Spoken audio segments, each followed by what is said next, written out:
Chère entrepreneur créative, ce podcast a été conçu pour t'aider à répondre à cette question: comment vendre mes créations et développer un business rentable tout en préservant mon temps, mon énergie et mon esprit.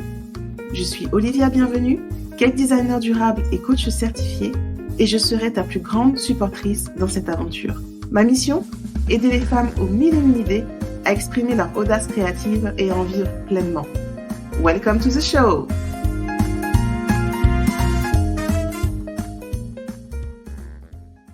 Hello! Alors aujourd'hui, j'accueille Gwen et Priscilla. Pris. Salut. Salut. Comment ça va? Ça va super. Très très bien.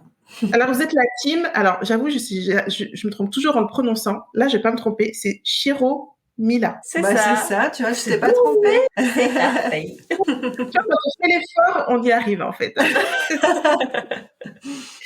Alors je vais vous laisser vous présenter, nous dire qui vous êtes, quel duo vous formez. Et Shiro Mila, qu'est-ce donc? Yes. Donc en fait, nous, on est une agence de communication. On aide les créateurs, entrepreneurs et artisans à développer leur business en ligne et plus précisément sur Instagram, qui est notre chouchou des réseaux. Moi, là-bas, je suis photographe et Pris, ça fait des années de marketing. Donc, on a fait un mix de tout ça, plus notre kiff des réseaux sociaux et de la création de contenu et aider les entrepreneurs à créer leur identité, tout ça. Et ça a fait Shiro Mila. Yes. Et du coup, Shiro Mila, c'est nos deux pseudonymes qu'on a mis l'un à côté de l'autre. C'est vraiment le combo, le meilleur de notre folie, je dirais. Ou le pire, on ne sait pas, on ne sait plus. Libre à vous l'interprétation. Il n'y a que du bon dans la folie, il n'y a que du bon. Ceux qui trouvent que la folie est problématique, c'est qu'ils n'ont rien compris. C'est marrant parce que Shiro Mila, ça fait très mystérieux en fait. Ah ouais? On est Ça te fait penser à quoi, Shiro Mila? Ben, je sais pas, ça me met bien. Il y a un côté mystérieux, on dit un côté, mais qu'est-ce qui se passe? C'est magnétique, il y a un truc derrière. Ah, mais c'est cool. Ouais, j'aime bien. Et puis votre compte, il est à la fois, alors, votre compte Instagram, il est à la fois apaisant et enjoué. C'est quand même pas simple de faire le beau.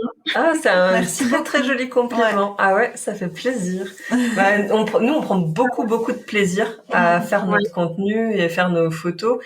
Et plus le temps passe et plus on s'épanouit et on enlève des barrières et on devient vraiment nous-mêmes. Parce qu'il faut pas rêver, hein, même si on le dit et tout. Enfin, on se découvre chaque jour. Donc, petit à petit, on va encore plus loin et on adore vraiment. On découvre que en fait faire ça plaît aussi aux gens et faire les cons et ils adorent et du coup continuons si vous aimez ça. Mais c'est ça en fait, on manque tellement de fantaisie dans ce monde. Faut toujours se prendre au sérieux, surtout dans le monde classique, on va dire, de l'entreprise, où il faut être sérieux, faut être carré, machin. Alors qu'en vrai, on est des êtres humains toujours en recherche de joie, de connexion et tout ça. Donc quand on peut juste être soi, ça fait la différence et forcément ça rend magnétique. Ah. Oui, c'est ce qu'on dit aussi aux entrepreneurs qu'on accompagne, c'est soyez vous-même. Enfin, c'est votre meilleure carte de visite et des business comme on fait et comme d'autres font, il y en aura toujours, il y en a plein, il y a de la concurrence. Par contre, qui on est, ça se copie pas. Ouais, c'est donc ça. il faut juste se faire confiance et exprimer vraiment qui on est, quoi. Exactement. Il y a de la place pour tout le monde, comme vous dites. Et récemment, j'ai regardé le film d'animation, la Soul. Je sais pas si ça vous parle. Ah, je l'ai pas vu celui-ci. Soul, ça parle de... Ah, mais si, c'est avec... il est décédé, c'est le dernier Pixar. Ouais, c'est ça, c'est Pixar. C'est merveilleux. Je n'ai pas encore eu l'occasion de voir. Tu vas adorer. Ah ouais. Toute personne qui se reconvertit ou qui s'en quête de sens, faudrait qu'elle regarde Soul et elle va se dire « Ok, j'ai compris ». Non, mais c'est tellement beau. Le gros résumé, c'est tellement d'injonctions qui nous assomment, qui nous alourdissent, que finalement, on se perd dans tout ça et on n'arrive plus à être soi. Alors que quand on est soi, juste on s'éclate, quoi. C'est ce qu'on vit. Mais c'est vrai que c'est pas toujours simple et ça peut paraître une phrase bateau de dire reste toi-même, parce qu'on l'a entendu des milliards et des milliards de fois. Même quand on y arrive à ce point où on se sent vraiment nous-mêmes, on a entendu plein de fois ça avant d'être à ce niveau-là, sans vraiment y croire, parce qu'en fait on comprend pas vraiment ce que ça veut dire, parce que même quand tu vas pas bien, tu dis mais je suis moi-même. Alors évidemment t'es pas schizophrène, mais t'es pas épanoui dans ce que tu es. C'est ça en fait l'idée, c'est être soi-même, c'est faire des choses que t'aimes, même si la vie c'est pas que Disneyland. Mais disons que les obstacles que tu vois maintenant, quand tu es toi-même vraiment et que tu es épanoui, tu les vois différemment et ils sont plus acceptés en fait. Et puis c'est vraiment faire fi du regard des autres, du qu'en dira-t-on. C'est je le teste, j'essaie et je vois. Et si tu te rends compte que tu prends vraiment du plaisir et que tu t'éclates dans ce que tu fais, tu vas continuer en fait. C'est vraiment ça, c'est assez bluffant. Enfin, moi j'ai vécu le monde du salariat, je vis le monde de l'entrepreneuriat et je sais à quel point plus du coup dans le monde du salariat où j'ai été contrainte à des étiquettes. J'étais en prestation client, donc tu dois faire attention à ton image, comment tu t'habilles, comment tu parles, ce que tu délivres et tout ça. Et du coup, sortir de ça, ça demande pas un effort, mais un apprentissage. Petit à petit, tu fais un petit pas, tu dis c'est cool, allez je continue. Je sens putain c'est trop bien. Et là, j'ai l'impression de vivre dans un monde de bisounours. Et ça peut paraître fou. Parfois, je me dis mais c'est pas possible, les gens doivent pas me croire. Je le dis tellement, c'est tellement ça que les gens disent ouais c'est bon, t'en rajoutes des tonnes, t'en fais des caisses, c'est pas possible. Mais en fait, si je vous jure que c'est comme ça. Promis, c'est trop vrai, c'est comme ça. Et du coup, t'as fait le saut salarié-entrepreneur ou alors t'es resté avant salarié et entrepreneur? J'ai fait les deux, ouais. En fait, j'ai fait une bascule tranquille parce que j'avais besoin de ça pour me sentir en sécurité. Donc, j'ai lancé mon entreprise, j'ai continué le salariat.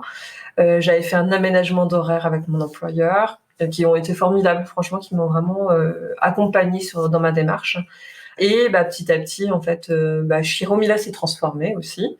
Voilà, j'ai eu envie. À un moment, j'ai eu le déclic. Je me suis dit, je peux pas faire l'évolution que je veux sur Chiromila tant que je suis salariée. En fait, c'est ça. Parfois, on a tendance à faire la réflexion en disant, j'ai besoin d'avoir un certain chiffre d'affaires pour faire la bascule. Mais en fait, moi, je me suis rendu compte que tant que j'avais pas fait cette bascule, je ferais pas ce chiffre d'affaires. C'est vraiment ça. Enfin, tu peux à un moment t'es donné, tes journées, elles sont pas, tu peux pas les élargir plus que ça. C'est même une charge mentale. Tu peux pas réfléchir et t'investir autant tant que t'as les deux. Donc voilà. Au bout d'un moment, il fallait faire un choix. Mais ça s'est fait naturellement, ça s'est imposé à moi et je me suis dit c'est bon, c'est maintenant. Et du coup, je suis partie. Ouais, il y a un moment, ça c'était comme une évidence, quoi. C'était du choix. Ouais, c'est ça. C'était vraiment une évidence. Et puis c'était assez marrant parce que du coup, j'avais demandé une rupture conventionnelle et au même moment, en fait, mon employeur dit en fait, on allait te la proposer. Donc, c'était vraiment le chemin s'était fait d'un côté comme de l'autre. Il voyait que de toute façon, je m'éclatais de plus en plus et que je m'investissais énormément dans mon job d'entrepreneur. Et du coup, ça allait plus en adéquation avec eux. Et en même temps, ils avaient envie de ma réussite. D'ailleurs, c'est marrant parce que je vois régulièrement mes anciens employeurs me suivent sur les réseaux, ils suivent les stories et tout, et c'est trop trop cool. Je reste en super bon terme avec eux, ils sont géniaux.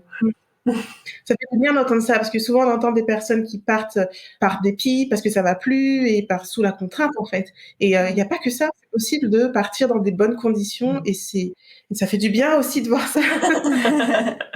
Il n'y a pas que des mauvais employeurs, il y a des bons employeurs et puis il y en a qui encouragent vraiment à des projets de cœur, quoi. Donc, oui, c'est ça. Après, faut vraiment, faut y aller, faut être sincère. Faut être sincère dans sa démarche et c'est des humains comme vous et comme nous, quoi.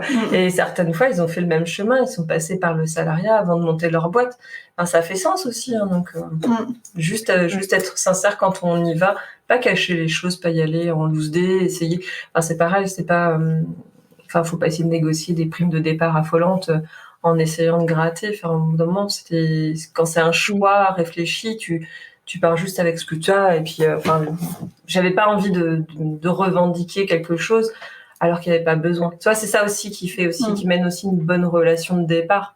Tout est ok d'un côté comme de l'autre, on y va et au revoir et on souhaite bonne chance par la suite pour tout le monde, quoi. Et toi, Gwen, comment t'es tombée dans la photographie? Depuis que je suis petite, en fait. Mon père est photographe. C'est comme Obélix. Ouais, je suis tombée dans la marmite photo. Mon père est photographe journaliste et du coup, je l'ai toujours vu et faire des photos, ça a toujours fait partie de mon univers, de mon quotidien, on va dire. Et en fait, alors moi, le salariat, ça s'arrête à un stage dans ma vie où je me suis dit non, c'est pas pour moi. Au revoir. Pas du tout. J'avais pas du tout envie de ça. Je me suis très vite dit que fallait mieux faire autre chose et faire différemment parce que ça me convenait pas. Et du coup, je me suis lancée après ma fac de ciné, parce que j'ai fait une fac de ciné, dans la photo. Comme ça, alors j'ai pas eu de diplôme photo, mais comme mon père il m'a appris, enfin j'ai toujours été baignée là-dedans, j'ai appris par moi-même avec ses conseils et tout ça, et je me suis lancée directement, toute seule, voilà, comme une grande, allez clic-clac, et c'est parti, on va se lancer dans la photographie. Et puis ensuite, ça s'est fait. À l'époque, je vivais à Paris et j'avais pas mal de, c'est les clichés, mais j'avais pas mal de potes comédiens. Et du coup, ils sont tous passés sous, oui, mais ils ont été mes cobayes, tu vois, pour leur book photo. Et voilà, ça a été un entraide en fait. Et j'ai appris comme ça. Et puis au fil des ans, tu t'évolues, tu vas vers différentes choses. J'ai travaillé avec des blogueurs, des magazines. Enfin, j'ai fait quelques trucs qui étaient vraiment super. Mais c'est vrai que ça a été naturel. Pour moi, le salariat, je pouvais pas. J'avais toujours besoin de faire à ma sauce et ça a été très clair très vite. Et alors, dans les créateurs que vous accompagnez, comment vous fonctionnez dans l'accompagnement en tant qu'agence, en fait? Alors, on a différents types d'accompagnement. En fait, on a soit une intervention ponctuelle où là, on fait une analyse des comptes. Donc, du coup, on a un peu moins d'interaction. On se contacte avant et on fait l'analyse. Après, on a le coaching, en fait, où là, on suit pendant 8 semaines nos clients. Mais là, c'est une relation qui est assez forte. Enfin, il y a vraiment, c'est vraiment l'esprit team chez Romila qu'on met souvent en avant. Il y a un côté développement personnel parce que c'est pas juste une formation scolaire, disons, d'Instagram ou Facebook. C'est vraiment un accompagnement qui englobe pas mal de choses parce que pour nous, la vie perso et la vie pro, quand on est entrepreneur, c'est souvent lié. Ouais, c'est ça. Et du coup, faut arriver à mêler tout ça. Il y a des choses qui se mélangent, surtout quand on débute dans l'entrepreneuriat. C'est difficile au début de trouver ses repères et savoir, ok, alors là, même si je travaille chez moi, c'est quand même mon temps de travail. Oui. Et ça, c'est peut-être compliqué au début, donc on les aide aussi à l'organisation, en fait, au quotidien sur leur emploi du temps et c'est aussi tout un aspect stratégique qu'on les aide à mettre en place sur leur identité visuelle, édition. Enfin, c'est vraiment un gros package. Oui. Et c'est notre point de vue aussi extérieur. Et on a ce ressenti stratégique, en fait, que parfois, quand t'es le nez dedans, tu vois pas. C'est ce petit élément qui va faire la différence, mais que t'oses pas exploiter. Et nous, on va le ressentir et c'est ça qui va nous faire kiffer tout de suite. On va dire, mais ça, c'est trop bien, vas-y, mets-le en avant. Est-ce que ça t'éclate? Est-ce que tu aimes faire ça? Et parfois, ça peut être, par exemple, des créateurs qui font un peu de lingette démaquillante, mais à côté, ils font autre chose. Et ils s'éclatent vraiment sur ce autre chose. Et ils disent, ouais, mais au fait, ouais, mais j'aime pas trop. C'est vrai que c'est chiant. Mais pourquoi tu continues? Mais pourquoi? Alors que là, tu t'éclates à fond et c'est vraiment ton domaine et c'est ce qui fait ta différence parce que tu le fais à ta façon, à ta sauce, ton univers. Ah ouais, en fait, ouais, mais ouais, carrément. Donc voilà, c'est cet œil extérieur, puis aussi nos connaissances et notre parcours qui nous permettent de voir ce qui peut faire la différence et du coup qu'on donne. Et, mais ouais, c'est tellement beau. Enfin, on les voit grandir en fait avec nous et exploiter tout leur potentiel. Enfin, c'est magique. Franchement, c'est magique parce que d'avoir des retours, comme je pensais à Géric, il dit j'avais pas pensé à ça avant vous, mais ça m'ouvre des perspectives. Et en fait, c'est juste tu l'avais en toi, c'est juste que on te l'a montré, mais c'est toi qui l'avais en toi. C'est juste ça en fait. C'est important des fois d'être accompagné, coaché, que ce soit sur du développement personnel ou du pro ou les deux. Des fois, on a besoin de nous montrer ce qu'on peut faire, ce qu'on vaut. Et ça peut vraiment être un booster, en fait. Ouais, c'est ça. Nous, on le voit direct, en fait. On sait où ils peuvent arriver. Mais parfois, nos clients n'osent pas, en fait. C'est vraiment cette idée de j'ose pas. Ils sont capables, ils sont amplement capables de le faire, mais ils auraient peut-être mis un peu plus de temps. Là, c'est un accélérateur. Ouais, le mot est juste. Et je vois souvent ce schéma-là, souvent sur les reconversions, c'est j'ai une idée qui peut marcher, donc je le fais. C'est pas 100% l'idée de cœur, mais l'idée, c'est surtout de se dire, je vais me débarrasser du job salarié, mais il faut que je puisse manger. Donc, je fais ça, c'est le choix de la raison, en fait. Oui, c'est ça. C'est ça, en fait. Il y a ce mélange qui, des fois, fait que ça bloque. C'est, il faut que je mange, il faut que je paye mes factures, ce qui est une réalité. Hein, jamais on dira l'inverse. Et en même temps, je fais pas tout à fait ce que j'ai envie. Donc, je suis bloquée, je stagne, ça avance un petit peu, mais pas vraiment. Et les gens, souvent, quand ils sont dans ce stade-là, ils sont paumés. Est-ce que j'ai bien fait de faire ça? Est-ce que je dois, ou est-ce que j'ai bien fait de quitter le salariat? Non, faut juste se poser et réfléchir à ce qu'on veut vraiment. Et une fois qu'on a trouvé ce qu'on veut vraiment, ça va découler. Ça va pas être clic, clac, Kodak, hyper simple, mais ça va découler parce que, en fait, ce qu'il faut, la clé dans l'entrepreneuriat, c'est la persévérance. Et comment être persévérant si ce n'est sur quelque chose qui te fait vibrer? Tu peux pas durer sur le long terme si c'est quelque chose qui te plaît à moitié, en fait. C'est juste hyper logique, hyper simple. Donc, va tout de suite sur quelque chose que t'aimes depuis le départ et que t'adores, et même si tu le découvres après, en fait. Mais c'est ça qui va faire que tu vas durer sur le long terme, parce que être entrepreneur et gagner sa vie dans l'entrepreneuriat, ça se fait pas du jour au lendemain. Mais après, c'est vrai que ça vient avec... moi, je le vois par rapport à ma propre expérience, c'est que oser... surtout quand tu as vécu le salariat, ça s'apprend. En fait, c'est se dire, voilà, je vais en dehors des sentiers battus, j'ai une idée et je la tente. Enfin, peu importe, elle peut paraître folle. Et en plus, quand autour de soi, on n'a que des gens qui sont dans le salariat, ils vont avoir du mal à voir ce que ça peut donner et ils vont transmettre leur peur. Mais t'es sûre? En plus, en ce moment, c'est la pandémie, quoi. Enfin... T'es sûr de ce que tu fais? Mais oui, en fait. Et quand vraiment tu testes, essayes et ouais, peut-être que ton idée, elle va marcher qu'à moitié et peut-être que tu vas ressortir le meilleur de cette idée-là après parce que tu auras appris. Mais ouais, en fait, l'entrepreneuriat, c'est ça. C'est vraiment tester, essayer, apprendre et continuer. Et c'est tout le temps en mouvement. C'est vraiment tout le temps en mouvement. Mais ça s'apprend. Mais c'est vrai que tu vois, tu compares par rapport au salariat, mais on peut aussi le comparer par rapport à l'entrepreneuriat. Moi, j'ai été toute ma vie que entrepreneur, mais j'ai jamais été aussi performante et aussi épanouie que depuis que je suis avec Chiromila, parce que je fais enfin tout ce qui me plaît.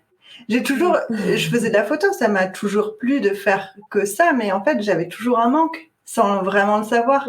Et là, d'avoir créé Chiromila, je fais plein d'autres choses à côté. Et en fait, c'est ce que j'avais besoin dans ma vie d'entrepreneur, dans ma vie perso aussi, parce que c'est beaucoup de créativité. Et en fait, c'est pas parce que vous allez sur quelque chose que ça va pas évoluer. En fait, c'est un engrenage qui fait que ça va vous ouvrir des portes sur plein de choses. Et vous allez vous découvrir, ah, en fait, mais j'aime trop ça. Ah, je savais pas, mais j'aime trop ça. C'est trop bien. Ouais, c'est ça. Il y a une sorte de peur, en fait, d'aller vers ce qu'on aime vraiment. Comme si on le fait et puis que ça marche pas, on est déçu. Ou on part déjà en se disant, mais non, mais ça marchera pas parce qu'on l'aime tellement. Et cette notion-là de travail doit être dure. Donc, si je prends du plaisir, je travaille pas. Alors, c'est ancré depuis tout petit parce que moi, je vois mes enfants, ils voient comment je m'éclate dans mon travail. Et quand je leur dis, je vais travailler, ils me disent, mais tu travailles pas, maman. Je dis, mais je fais quoi? Gâteau. Oui, ok, tu fais de la déco. Oui, ok. C'est parce que je suis dans la pâte à sucre toute la journée que c'est pas du travail, quoi. C'est ça.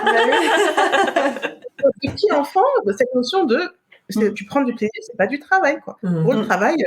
Donc, on grandit avec ça. Donc, après, s'autoriser à dire, j'ai un truc que j'aime et je veux en vivre, c'est dur. Et des fois, je vois du coup l'effet d'auto-sabotage de se dire, bon, je veux faire ça, mais comme de toute façon, j'aime trop, ça va pas marcher, je fais un autre truc à côté qui va me permettre de gagner ma vie. Et puis, on retombe dans le schéma dont on parlait tout à l'heure où il n'y a plus d'énergie pour faire ce qu'on aime. C'est ça, comme si la vie, c'était forcément douloureux. Oui. Tu sais, genre non, tu peux pas être heureux au travail, c'est pas possible. Moi, combien de fois quand j'étais juste photographe, que je disais c'est mon métier, on me dit oui, mais en vrai, c'est quoi ton travail? Oh mon Dieu. Non, mais alors ça. Oui, combien de fois on nous la pose? C'est ça. Oui, non, mais c'est un hobby. Mais c'est aussi un travail. Ah ouais, d'accord. Et puis après la personne elle part. Bon écoute. C'est ça. Et t'es forcément maudit, les artistes là, t'es forcément maudit. Tu peux pas gagner ta vie correctement avec un travail. Oui. Et encore là, ça va mieux depuis quelques temps, mais Moi, ça fait, on va dire 10 ans, ça fait quasiment 10 ans que je faisais de la photo. Bah, à une époque, c'était compliqué, en fait, de se dire, en plus, quand t'es jeune, il y a ce truc de, tu t'es pas trouvé, tu sais pas trop, tu vois. Ouais, t'as fini tes études, mais bon, tu fais ça pour l'instant. Voilà, pour l'instant, tu fais ça, tu verras après. Oui. Mais après, je verrai quoi. J'ai toujours pas envie de travailler à AXA, à la Poste ou je sais pas quoi. Non, ça m'intéresse pas. Et après, c'est aussi apprendre qu'on n'est pas obligé d'être mono-activité, en fait. Ouais. C'est que quand on est entrepreneur, on se fait son métier sur mesure. C'est-à-dire que nous, on aime faire plein de choses. On aime les réseaux sociaux, on aime le site internet, on aime faire des stratégies. Voilà. Et du coup, on a pris un peu de tout ça. On fait les blogs, on fait des shootings photos, mais on se réalise dans tout. Et en même temps, on est toutes les deux, enfin, on s'est vraiment trouvés, on a été siamoises dans une autre vie. Et en fait, on n'aime pas quand c'est toujours la même chose, quand c'est répétitif, tu vois. On a tendance à s'ennuyer. Et du coup, là, on a plein d'activités différentes. On a des clients qui changent régulièrement et des projets différents et des milieux et des activités différentes. C'est tout le temps une profusion de créativité et d'interaction et c'est waouh, un feu d'artifice, franchement. Tout le temps dans la recherche. C'est ce qu'on, enfin moi c'est ce qu'on me reprochait en me disant mais putain t'es jamais satisfaite, t'as toujours envie de changer un truc quoi. Bah ouais en fait et là du coup c'est ce que je fais tous les jours et c'est parce que je l'ai décidé. Tu vois. Moi je trouve ça fou qu'on reproche à quelqu'un non mais tu réfléchis trop ou t'es trop créatif ou non mais t'as trop d'idées. What? Ouais. D'où ça va pas que je ne comprends pas ce truc quoi. Alors là. Ah non, ça c'est horrible. T'as trop d'idées, mais quand t'es bloqué, tu sais où venir chercher les idées. Du coup, t'es bien content qu'on Bah oui. Ça n'a aucun sens. Ce truc-là, le trop, c'est justement souvent un autre magie finalement. Dès que quelqu'un nous dit t'es trop ceci, faut le prendre et faut l'accepter, dire ok, donc c'est ça ma force. Oui. Si ça dérange. Les autres ne le sont pas autant. Donc pour eux, c'est trop parce qu'ils sont pas comme ça. C'est ça. C'est pas un défaut, loin de là, en fait. C'est tout le contraire. C'est sa meilleure qualité qu'il faut exploiter. T'as complètement raison. Oui, c'est ça. Exactement. Là, j'ai mis du temps, je me souviens, à l'accepter. Et c'est quand j'ai pris le temps, justement, de réfléchir à où je veux vraiment aller, là. Je me suis posée, j'ai dit, attends, mais qu'est-ce que les gens disent de moi? Et souvent, ils disaient, mais toi, tu fais de ces choses, t'as pas froid aux yeux, tu vas demander des trucs. Et ça me semblait tellement naturel d'aller demander Moi, il faut aller voir un grand chef et tout, j'ai pas peur. Une fois, je suis allée voir le préfet, on m'a dit, tu vas voir le préfet? Je dis, bah oui, j'ai un truc à lui demander, il y a que lui qui peut me répondre. Ah, mais ça se passe. J'adore. C'est machin. Je dis, bah, tu vas voir que c'est compliqué, c'est un être humain, je prends rendez-vous et tout. Et mais pour moi, ça me semble naturel parce que c'est une personne comme une autre. J'ai du respect pour sa fonction, mais à un moment, elle est là pour ça aussi. Et souvent, on me sortait ça, on me dit, toi, tu fais ces choses et tout. Je fais, ah bon, ok, ça doit être quelque chose d'extra, alors mais on se rend pas compte. Et ça revient à ce que tu disais tout à l'heure, quoi. Et c'est là en eux, chez les créateurs qu'on accompagne, c'est là, mais ils s'en rendent pas compte parce que c'est tellement accessible, tellement facile. Pour eux, c'est rien d'extra, quoi. C'est normal. Exactement.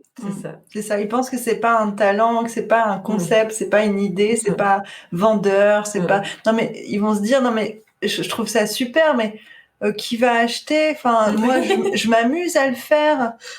Bah oui, mais les deux peuvent être compatibles. C'est même mieux quand c'est les deux. C'est ça. Même sur les positionnements prix, hein, on a certains qui disent ouais, mais mon coût de revient, c'est ça, je peux pas le vendre en me faisant une marge. Bah alors, attends. Du coup, on va reposer.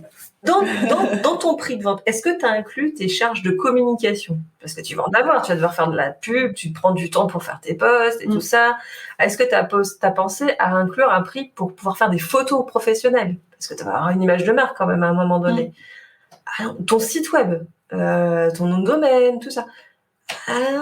Et puis le temps que tu passes, ton temps de création, et ton temps de réflexion, et ta construction de ton modèle et tout. Et puis, est-ce que c'est raccord aussi avec juste ton positionnement? Ah ouais, j'avais pas vu des trucs comme ça, en fait. Ah ouais, oui, vu comme ça, effectivement, ma marge, elle est plus importante, ouais. Mais c'est pas grave, quand on ne sait pas, on ne sait pas. Et que ce soit demander conseil à son entourage ou regarder des tutos YouTube ou écouter des podcasts ou regarder des comptes Insta qui en parlent ou même des conseils qu'on peut donner, aller choper des infos, quoi. Et vraiment, c'est pas grave si on sait pas au départ, si on sait pas donner ses prix, si on sait pas comment faire, c'est normal, c'est normal. Et c'est tant mieux si on apprend. Si on était dans un monde où on savait tout, alors là, on se ferait chier, mais grave, de chez grave.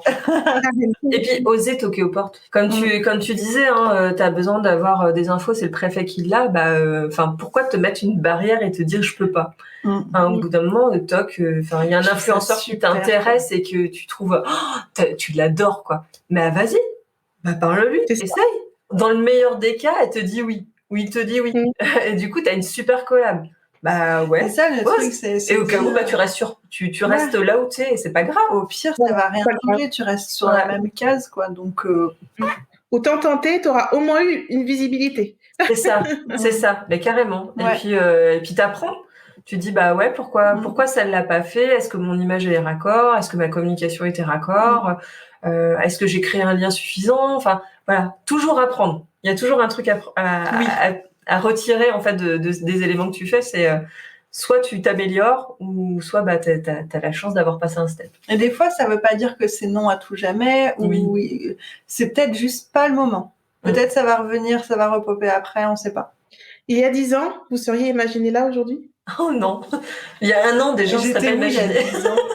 J'avais quel âge il y a 10 ans? Oh là, non. J'avais la gueule de bois, je chantais de Non, mais c'est vrai. En tout cas, je me serais pas du tout imaginée dans un bureau, quoi. Oui, toi, oui. Ah non, mais comme j'ai connu que l'entrepreneuriat, pour moi, c'était, tu bosses de chez toi, tu bosses dans un gîte, tu bosses chez des potes, trop sac à dos, basket et saltimbanque, tu vois. C'était ma vie. Ouais. Et là, le fait d'avoir vraiment structuré l'entreprise, c'est ça aussi qui a fait vraiment monter. Je me dis, waouh, mais je suis hyper fière, quoi. C'est très, comment dire, très fort, tu vois, très, on passe un niveau. Ouais. Mais c'est marrant parce que c'est vrai que Gwen, au début, c'était l'idée du bureau, ouais, pourquoi pas et tout. Et maintenant, quand on vient de déménager pour prendre un bureau plus grand, et là, ça fait 2 jours, à chaque fois, tous les matins, elle passe, elle fait, oh, mais tu te rends compte, notre bureau, comme il est trop bien et tout. Enfin, tu te rends compte de où on est et tout. Mais c'est chouette, vraiment, c'est les petites étoiles dans les yeux. Et c'est vrai que pour moi, avoir un bureau, je trouve ça fou. Alors que pour d'autres, c'est juste la logique et gérer son temps comme on veut, c'est juste fou. Mais pour moi, c'est mon normal à moi, quoi. Ouais. On a chacun des repères différents. C'est ça. Exactement. Et moi, il y a 10 ans, non, j'étais dans une grande entreprise, une grande mutuelle, avec les grosses lourdeurs, tu vois, le truc, il met une plombe à avancer, il faut 10 ans pour un projet. On est déjà au siècle suivant. C'est ça. J'étais déjà ambitieuse et en même temps, tu me dis, ouais, mais t'es jeune, hein. Prends le temps, hein. Tranquille. Et ouais, déjà, j'avais ce côté impatiente et je suis très autodidacte. J'ai pas du tout le secteur sur lequel je me suis formée initialement et tout ça. Et en fait, ça dérangeait un peu. Alors que après, j'ai basculé sur le monde de l'informatique, donc déjà rien à voir. Mais tu vois, j'ai toujours eu ce côté autodidacte et enfin maintenant tout prend sens aussi. Tu vois, parce que on pourrait dire ouais, mais en fait, du coup, ton parcours il est un peu bizarre. Mais si j'avais pas fait mon chemin dans la mutuelle avec le marketing et ensuite aussi mon expérience dans l'informatique, j'en serais pas là aujourd'hui. En fait, oui. J'ai appris beaucoup de choses. J'ai appris de la méthode, j'ai appris de la pratique, j'ai appris de la stratégie. En fait, tout maintenant prend sens. Moi aussi, ça prend sens, même si je me suis focalisée que sur la photo, mais j'ai toujours eu mon œil artistique. Et là, on fait beaucoup de création, de la création de contenu, du web design. Et c'est vrai que là, je me sens vraiment... j'ai vraiment l'impression d'avoir tous les outils à ma disposition que j'ai le droit d'utiliser. Ça fait pas bizarre si je l'utilise ou ça fait pas non mais là tu dépasses un petit peu, t'es photographe, t'es pas non plus non mais tais-toi en fait. J'ai envie de faire ça aussi.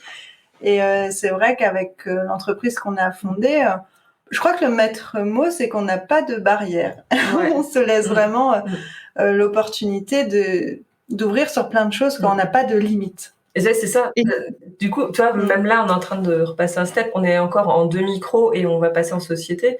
Et du coup, on nous demande, réfléchissez aussi à tout ce que vous aimeriez faire pour que, faut prévoir en fait toutes les activités. Et du coup, mais on a plein d'idées. On dit on aimerait bien aussi avoir un concept store et en même temps on veut vendre aussi nos produits dérivés.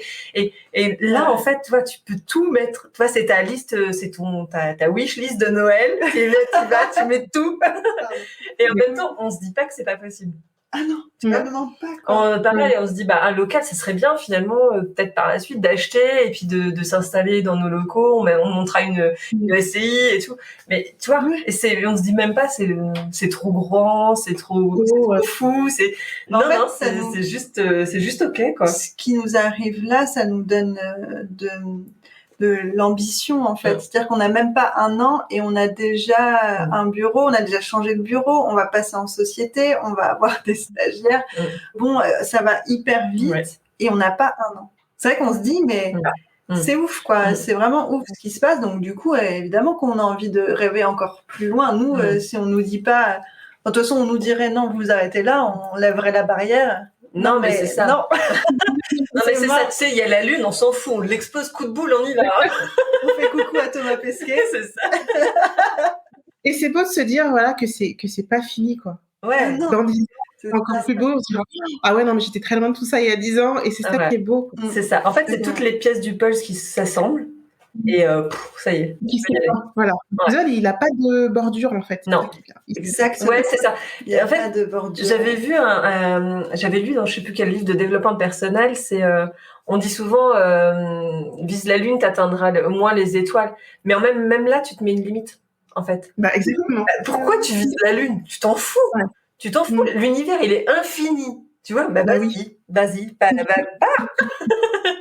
C'est ça, zéro limite. Tu vas à fond. Pour conclure, est-ce que vous auriez un livre, un ouvrage ou un film ou une chanson que vous aimeriez partager, qui vous fait boum boum dans le cœur? En fait, j'en ai un qui pop tout de suite. Et en fait, je viens de me rendre compte qu'il avait maintenant du sens aussi avec ce que je fais. J'adore le film de Tom Hanks, Forrest Gump. J'adore ce film depuis toujours. Et en même temps, quand tu regardes l'histoire de Forrest Gump, c'est quand même le gars, tu le prends à la base isolé avec ses conditions. Personne croyait en lui, tu vois. Et il avait son handicap, il avait une déficience mentale et tout. Et en même temps, il a réussi, il a explosé la stratosphère, il était devenu multimillionnaire, il a eu une vie de dingue et tout ça. Et du coup, en fait, c'est les valeurs, c'est ça. En fait, c'est peu importe d'où tu pars avec ce que tu peux penser avoir comme bagage, t'es capable de tout à condition de croire en toi. Et c'est exactement ça, ce film. Il a cru en lui, il s'est pas posé de questions et il a réussi à avoir une vie folle. Et la vie, c'est vraiment ça. Croire en soi. C'est clair. Qu'est-ce que je vais te dire? En fait, il y en a tellement, mais après, ça n'a pas vraiment de lien. Ta référence, c'est Wonder Woman, quand même. Ouais, je surkiffe Wonder Woman. Ah, t'es tout le temps en train de la citer. C'est la plus belle femme au monde et c'est la plus... Non, mais voilà, Wonder Woman, c'est...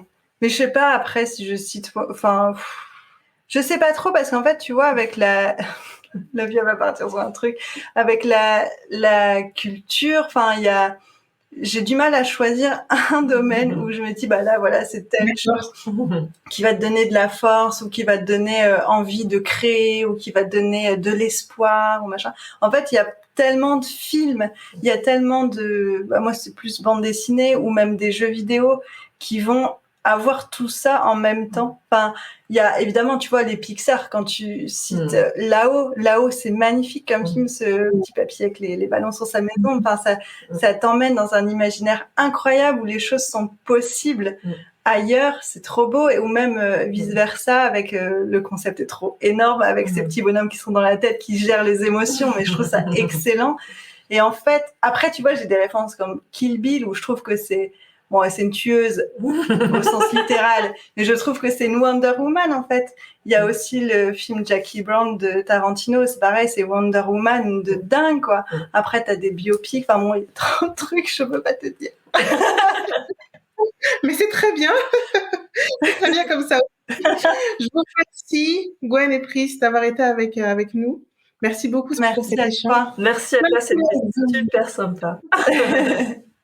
J'adore. Et je vous dis du coup à bientôt. À bientôt. À bientôt. Salut. Salut. Parce que tu es la première ressource de ton business, tout part de toi, de ton organisation, de ton bien-être et de ton état d'esprit. Que dirais-tu de reprendre le pouvoir sur ton temps, sur ton énergie et d'être vraiment dans ton rôle de chef d'entreprise? Si tu te demandes comment mettre tout ça en musique, télécharge mon guide et découvre les 9 étapes pour un business créatif et rentable. Rendez-vous sur www.audace-creativité.fr/podcast.